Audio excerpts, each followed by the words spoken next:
This is Pet Life Radio. Let's talk pets.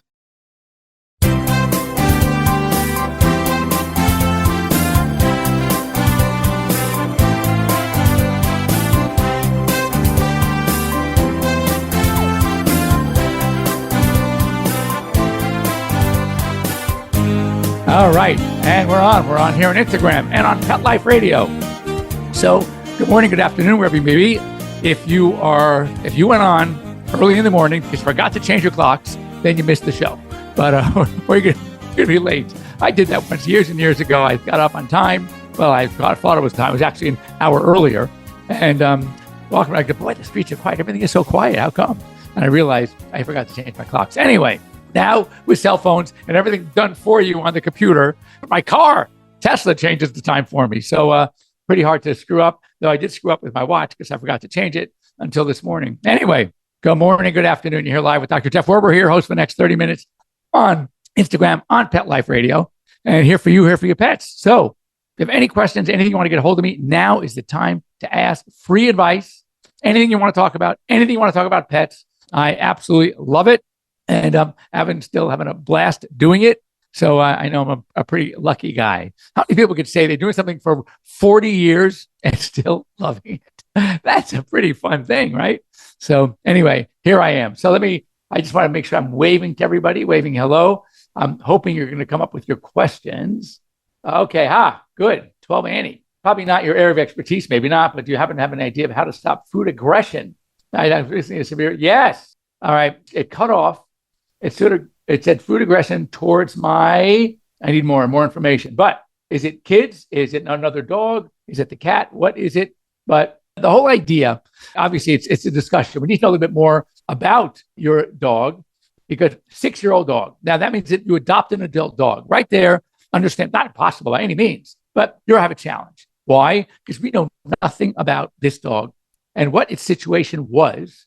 And why is it so competitive? So obviously, this dog was in some sort of environment where it was very, very, very challenging for him or her to get food on a regular basis. So here he is. He's a he, so he's a male. And so I assume he's neutered. I hope he is. Anyway, so what you have to do is you have to start making food, first of all, kind of a game. If it is aggression from another animal in the house or one of your kids, then you obviously have to start by feeding them separately. But understand that the reward comes when, and you say what you do is you take their favorite food and their favorite treat, okay? And you have them sit and wait. And then before you actually put the food down in front of them, good boy, give a good praise and give the treat. Now what's going to happen is his food is going to be associated with a treat. And then what you're starting to do is you're going to have maybe a leash or some separation between him and one of the other dogs or your child. They need to know where the aggression is coming from. But the whole idea is they get rewarded for not, all right, every time they start getting aggressive, you pull away, no, and they have to be separated. The goal is that you should feed him always in the presence of that entity, whether it's an animal or a kid. They have to be there in order for him to get fed. So the whole idea of that is that the dog is going to have to look forward to having that competitor in his environment in order for him to eat. So you get to the point where it's a lot of positive reward and a lot of making him feel comfortable. And you can sit there and pet him while he's eating even. So he knows that the food is going to be there at mealtime. And yet it's going to be better for him when that competitor is there. And he gets a reward both before and after eating. And he gets a reward when he starts going after the other dog. First of all, punishment it's not going to work. But what you can do is to grab their attention is by some sort of loud sound, a whistle, a scream, just something that it's not really geared towards punishment. It's just getting his attention and then having him sit and give a treat, give a reward. So you're trying to make the eating experience much more positive. And it's even more positive when the competitor is around. So the competitor's got to be there in order for this to work. Very similar to bringing a new baby or a new puppy home to a resident dog. All right. Now, when that resident dog didn't have that competitor, whether it's the child, new baby, or a dog, he or she was kingpin. And sometimes it's aggression. So what we do is we have the owners actually prepare in advance when it comes to a baby, bringing that blanket, having the dog smell it, sit, smell, sniff the blanket, get a treat, sniff the blanket, get a treat, to the point where now the dog's psyche is, I'm going to look forward because that smell or that sound or that other dog, that is what's bringing me my reward. And I always say, it's a mistake we always make. Usually when you have a new entity you're bringing into the house, what do? You spend more time with the resident pet when that puppy is not around, when that baby is napping or sleeping.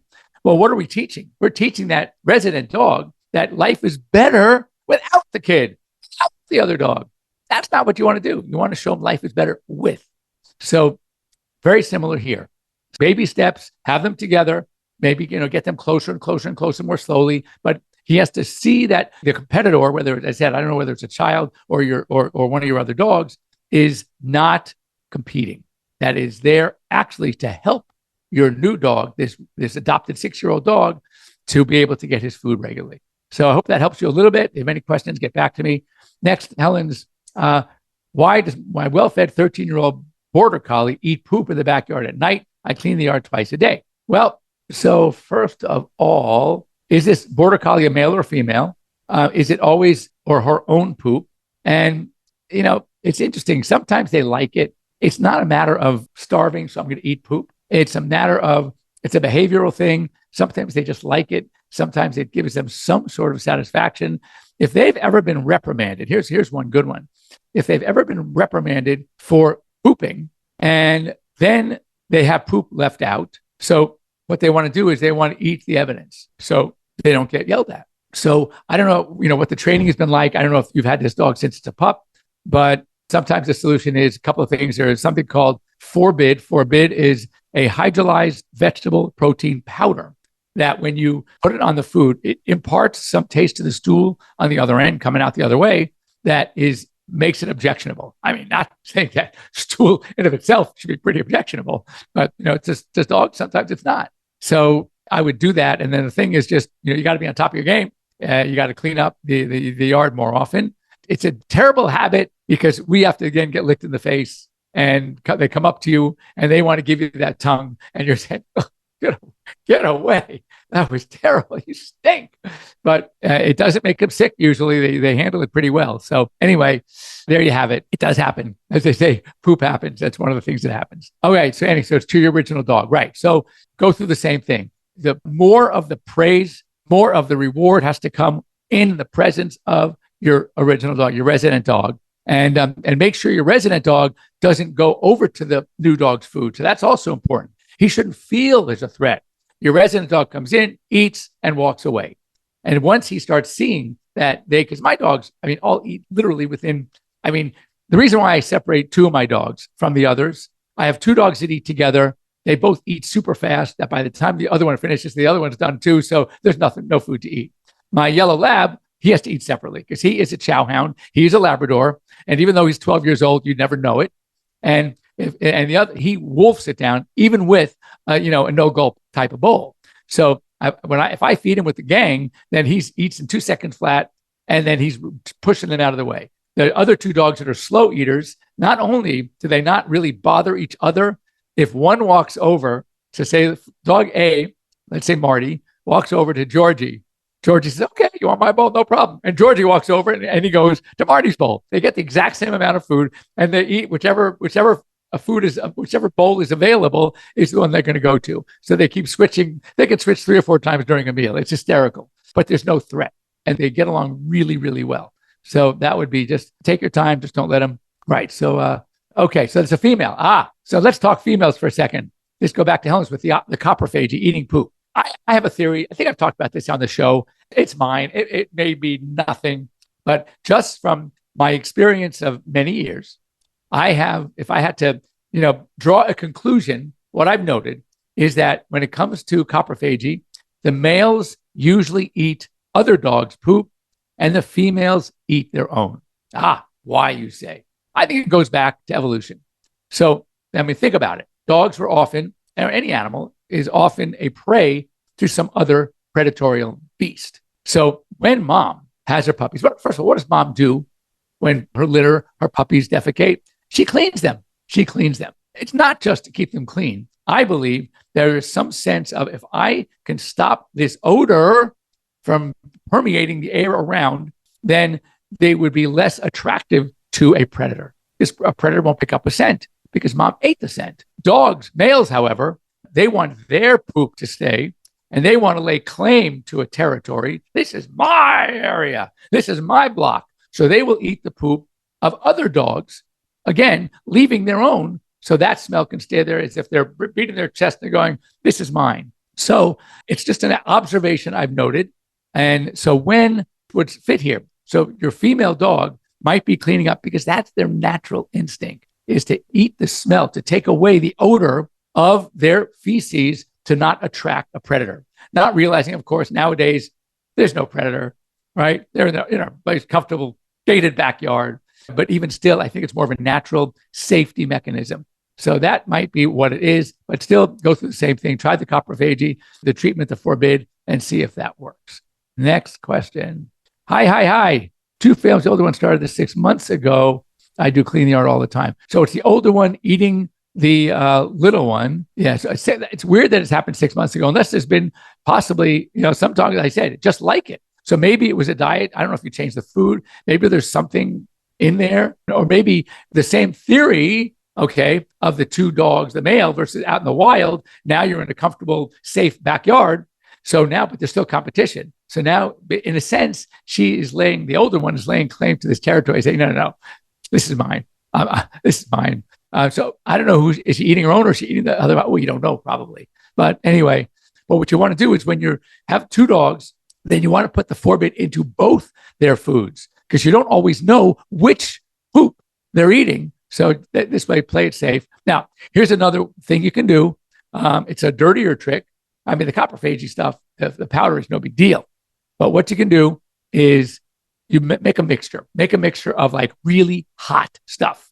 Cayenne, wasabi, just hot sauce, ultra hot salsa, and put in a mixture. And then when they're inside the house, walk outside and sprinkle this mixture on the poops that are in there. Don't pick them up. Purposely just put this stuff on top. Then you come into the house. Here's a real dirty trick. Take some of this stuff, okay? Maybe, I don't know, a quarter of a teaspoon of it, and open the mouth of the dog who's doing the eating, the older one, it sounds like, and you put this directly in the mouth on her tongue, okay? Hopefully, she is going to not like it, and she's got, see, almost like a dog eating peanut butter. She's going to just try to get rid of this horrendous taste in her mouth. Now, she goes outside purposely, and you leave it on that poop, okay? And she goes near that poop, and she starts to take that first smell or lick. Trust me, she's going to remember what she tasted. And she's going to, as much as I want to eat this stuff, I'm not eating it because I don't like the seasoning. And so you're taking something that for some reason is either neutral or has good taste to them. Who knows? They're not going to tell you. And put something really, really, really bad on it. And that might do the trick. All right. Anyway, it's at that time of the show. We're over halfway through. So we're going to break here on Pet Life Radio. We're going to break for our commercial breaks, our words from our sponsors here on Instagram Live. I'll stick around. We'll keep talking. And anyway, don't go away, either one of you, because we'll be back in just a few minutes. Take a bite out of your competition. Advertise your business with an ad in Pet Life Radio podcasts and radio shows. There is no other pet-related media that is as large and reaches more pet parents and pet lovers than Pet Life Radio. With over 7 million monthly listeners, Pet Life Radio podcasts are available on all major podcast platforms. And our live radio stream goes out to over 250 million subscribers on iHeartRadio, Odyssey, TuneIn, and other streaming apps. For more information on how you can advertise on the #1 pet podcast and radio network, visit PetLifeRadio.com/advertise today. Let's talk pets. Let's talk pets On Pet Life Radio. Pet Life Radio. PetLifeRadio.com.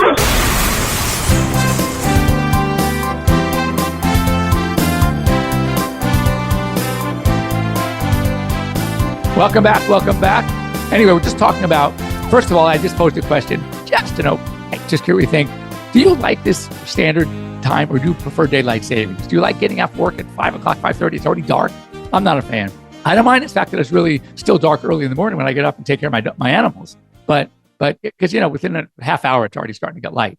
But I'm just not a big fan. I'm just going to think. I've already heard my first answer is no, stay on daylight savings time. Yes, I agree. And anyway, they also were talking about how difficult are you finding it to get to your veterinarians? For some reason, even though COVID's pretty much over, I am getting callers. I'm getting new clients. Not, look, I would love to think that they're getting new clients. Oh my God, you got to go see Jeff Weber. No, it's just that, no. Yeah, we called all around and they would just go and look at any vet in their neighborhood and nobody could take them for at least a week, if not 2 or even 3 weeks. We're not seeing any new clients. Oh, I hear that all the time. Oh, I'm sorry, we don't see. So you got to these people adopt a pet. And of course, one of the things you have to do is get an exam, which they should. And they're getting, I'm sorry, we're not taking any new clients. Are veterinarians that lazy? Do they not want business? It just blows my mind. And then emergencies, oh my God, you go to emergencies and they're ready to, they can wait for hours. And I'm saying that's why so many people that I've directed to AirVet, that's our telemedicine platform, they love it because most of these things, I used to say 80-20, 80% were not, 20% were emergencies. Now, I got to tell you, I think it's 95-5. There is always something that you probably can do when you get to talk live to a veterinarian, at least allay the fears, at least kind of calm you down. No, this can at least wait till tomorrow morning. Here's what you can do. Here's what you can watch and wait. And so most people love the fact that they get to talk to somebody. Now, what happens when you call the after hours line at your animal hospitals? There's a recording that says, hi, thanks for calling. We're closed. If you have an emergency, go to XYZ Animal Emergency Clinic. Well, you're going to go because you don't know any better, nor should you. That's our job. Or you go on to Dr. Google where, oh my God, everything is an emergency. Now, I always say that there's an expression, the horses versus the zebras. You're running along the beach in Malibu. You're your hoofbeats chasing you from behind. What do you think, horses or zebras? And everyone's going to say horses. Well, Dr. Google is giving you the zebra. They're giving you that one case that you might see in a 40-year veterinary career. And they're telling you, oh my God, it could be that. And they got you panicked and you rush to the emergency where you get the lovely opportunity to spend, at least $1,000, at least here in LA, just for walking in the door. That's great. $250 just for the office call. Then they're going to do this. They're going to do that. They're going to do stuff that you can even tell them, oh, my doctor just took bloods and it was fine. No, but we have to see because this is a new problem. And before you know it, you're lucky to get out the door for $1,000. So anyway, just guys, do some real homework. Dr. Google is not real homework. And it doesn't have to be AirVet. Find a telemedicine platform. We're actually getting better and better. The state of California, and actually in January, is doing away with the strict VCPR that it has now, meaning that a telemedicine doc might, depending on what the problem is and what drug they want to prescribe, they can actually establish a VCPR, that's the veterinary client-patient relationship, online, just like in human medicine, and then actually prescribe. So you don't always need that hands-on exam. As I say, picture's worth 1,000 words. Live video is worth 100,000 words. And there's so much. I mean, my dog walks in my office and I walk into the exam room with him and he is jumping on me and just getting excited and urinating with excitement. It's so, and I can tell you what I say, whatever you're here for, I don't know, new client, but your dog's not sick. And right, they can't behave like that if they were sick. So whatever it is, it's not an emergency. It can wait. So anyway, keep it in mind. All right, how many months ideally should dogs be dewormed? I mean, how many month intervals? Okay. The answer is none. There's no deworming adult dogs.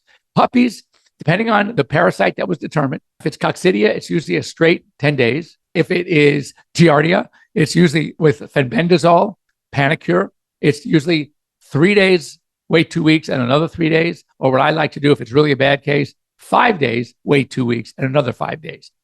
The roundworms, which is the second most common parasite, and hookworms and whipworms. Whipworms are getting tough. Whipworms are becoming more and more resistant to most of the drugs on the market. It's becoming a problem. But rounds and hooks and even whips, it's usually you treat something with Strongid. All right. That's, one of the medications. Nemex, they also call it. And that is usually I do it one dose, and then 2 weeks later, follow another dose. Here's what you have to be aware of. Many of the over-the-counter dewormers. Oh, yeah, for tapeworms, by the way, you have to have praziquantel. Once again, praziquantel. Now, some of the medications have that in it, even over the counter, which is great. But the way they have you use it is not so great. Here's what I mean. And let's assume, when you puppies, it's usually just twice. Now, and even with giardia, how did it sometimes get worse? is because puppies are often coprophagy. We just talked about coprophagy. So they are continually reinfecting themselves. So during the treatment, you got to be really sure to clean up quickly so they don't reinfect themselves. Now, what is the problem with the over-the-counter product? The problem is not the medication. The medication is fine, okay? The problem is the directions. Now, when you look at the life cycle, if you wait, like these, I hate them, once a month wormers, once a month, what a marketing BS ploy that is. Because if you take that same medication and do it 2 weeks later, then you'll never need it again, as long as you keep the dog from reinfecting itself. But if you do it once a month, you will continually need to do it once a month. Here's why. The life cycle is such that within 2 weeks, the eggs become young adult larvae, but too young to breed. So they hatch, they become baby worms, but they can't breed yet. So that second dose, 14 days later, will now kill those, leaving nobody, no adults. All the eggs have hatched, right? Could become young adults. And so nothing left. But if you wait a month, 2 more weeks, then those babies now are old enough to lay eggs. And then you're continually battling. You waited too long. You let the immature worms grow to become egg bearing, and they're always leaving eggs behind. You're always killing the adults, but you're always leaving eggs behind. By waiting a month, those eggs are going to hatch. And by the time you hit them 4 weeks later, they have now laid eggs. So you can buy that same dewormer and you can do it 2 weeks later, and then you probably beat the problem once and for all. Now it's assuming roundworms and hookworms. Whipworms, I said, they're coming up with new stuff because they become the Trichuris vulpes, which is a classic whipworm, is becoming very resistant to most of the medications we use, including the fenbendazole. So it's really tough, but it's being worked on. So ideally, you should not have to deworm an adult dog. And here's another thing that I don't know, it's my opinion. And I get this. One beauty of having my show, I can give my own opinion. When people come in, and a lot of vets do this, and I would love to see results of a survey when that adult healthy dog comes in and mom or dad comes in with that bag of perfectly formed, hard, normal stool. How many of those stools do they find parasites? Yet they can't wait to charge you an annual fecal. And I know I'm controversial. I am. That's me. But if there's no change in stool consistency, if there's no change in behavior, and you got this perfectly normal stool, I'm willing to bet you that maybe 1 or 2% are going to come back with a parasite. But if it's a parasite that's not causing any problem, then what are you trying for? And so therefore, when that bag comes in with that 4-year-old healthy dog coming in for his annual exam, maybe a couple of vaccines, and they've been indoctrinated that they have to have a fecal check every year. Do I check it? I check it up. I take it to the garbage, pop it in, and there's your fecal. You don't need a fecal sample every year unless there's a problem. It's like, do you go in for anything? Do you go in for antibiotics? Picture this. You're feeling great, all right? You went to a doctor for some other reason, all right? Nothing related to an infection. Are they going to give you antibiotics because, oh my God, it's been a year, it's time for antibiotics? No different with fecal checks. If it's no problem, you don't need to do it. Save your money, use it on something that's much more important for the health of your pet, and don't waste it on a fecal exam unless there's a problem with the stool, a problem with the behavior, a problem with the appetite. And then you want to say, okay, maybe there's something here that we need to address. And by the way, if it's something like just straight diarrhea, I guess, yeah, you want to check for Giardia. I get that. They go to parks, Giardia is all over the place. Then it's worthwhile, 100%. But if sometimes it's just all it is a probiotic, a stool sample is not going to be able to check for whether or not your dog needs to be on probiotics, for a GI upset, a GI imbalance. It's only going to check for parasite eggs or parasite. And in the case of tapeworms, by the way, you're not even often won't even see the eggs because those egg packets are rarely shed in the stool. And you guys at home, when it comes to tapeworms, you make the diagnosis before we do. We often say, no, if the fecal came back negative, negative, I can actually see the worms. That's tapeworms. And tapeworms, you may not see the egg packets. So you have to make the diagnosis based on A, finding fleas on the dog, which is where they come from, and B, actually you seeing the little dried like rice. They look like rice flakes. They look like dried sesame seeds on the poop. And then, yes, you treat for tapeworms with praziquantel. So I know, controversial, Jeff, but anyway, that's my opinion. Now, what's your opinion on a vet you never get to see? I have to ask normal. My opinion? Find another vet. That's how easy. In fact, I yelled at, I don't mention his name because we're friends. And, look, he used to be one of my associates. He bought a practice, opened up on his own. I still see him often. We talk a lot, but I heard that he is still, after COVID, not seeing people come in the door. He still has nurses. He'll go out to the car, but you can't see him do that hands-on exam. And I told him, I said, I'm not going to mention his name, but I said, you're still not having clients come in the door? He goes, no. I go, you are so full of what? Why? He said, because it disrupts the flow and blah, blah, they take too much time, et cetera. Can you imagine going in, moms with young babies, young kids? Can you imagine going to the pediatrician? You're sitting in the waiting room nicely. All of a sudden, the nurse comes out and says, okay, Mrs. Smith, sit tight. We're going to take a little Stevie and we're going to do his exam. I let that. Heck no. There's no way you'll allow that. And yet you're going to allow it with your dogs. Even more so, dogs can't talk. What makes us good is getting a full picture of what's going on. And the animal can't tell us everything that's going on, but you can. And you want to see the interaction. How many times have I found something on an exam that you didn't even know was there? Now, I have to run out to the car, have the nurse run out to the car, back and forth. That takes more time.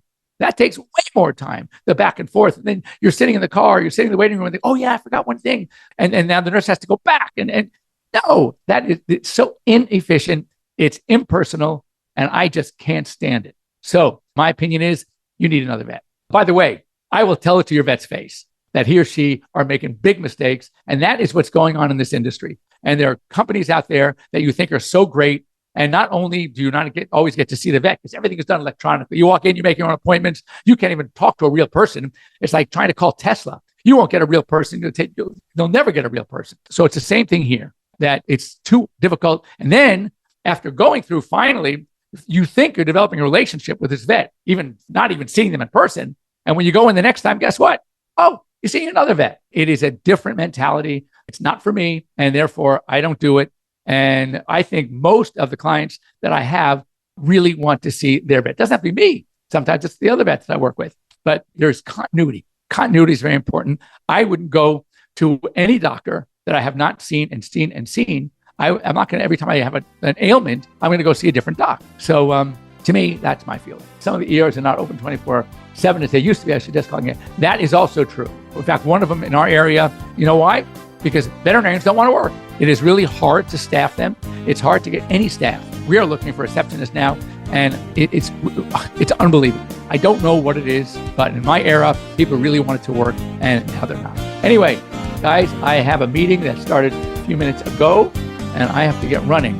But you can always, you know how to reach me. You can always reach me on Instagram, just Dr. Jeff, drjeff@drjeff.com. And I'd be happy to talk to you, happy to help you with your problems. You can reach me on AirVet, come here at Pet Life Radio, Dr. Jeff at petliferadio.com. All those emails get forwarded to me immediately. So don't be bashful.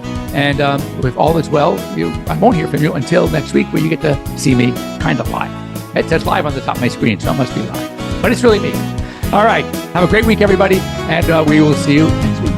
Let's Talk Pets every week on demand, only on PetLifeRadio.com.